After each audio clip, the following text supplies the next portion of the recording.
Assalamu alaikum. This video is for LS1 mathematics. So here we have exercise 4a of D2.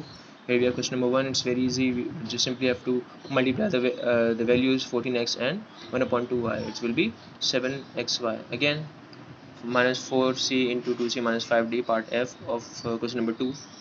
So minus 4c into 2c, 4 times 2 is 8, minus plus minus, and c into c is c square, minus again plus, 4 times 5 is 20, c into d is cd. Similarly, we will do here.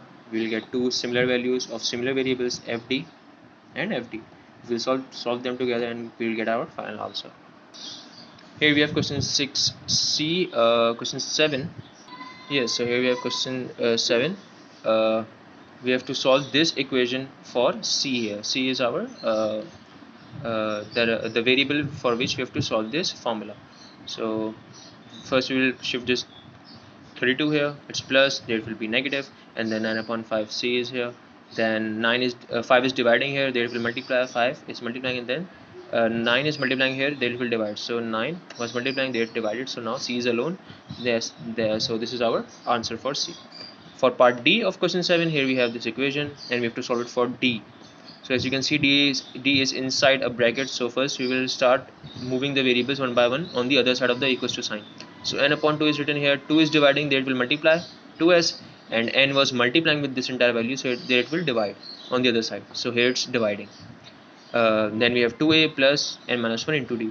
2a is adding, there it will subtract, so 2s upon n minus 2a. Here we will take the LCM.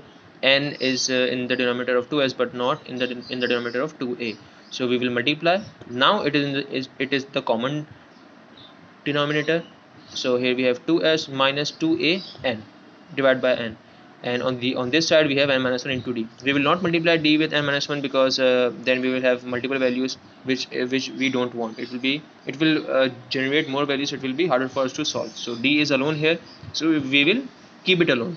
So n minus 1 is multiplying, simply it will divide on this step. So n was written here, this n minus 1 will multiply with this n to get the final answer. Here we have question number 8. Again, we have to solve this equation for z. It might seem that it is already solved, but you can see there is another z here.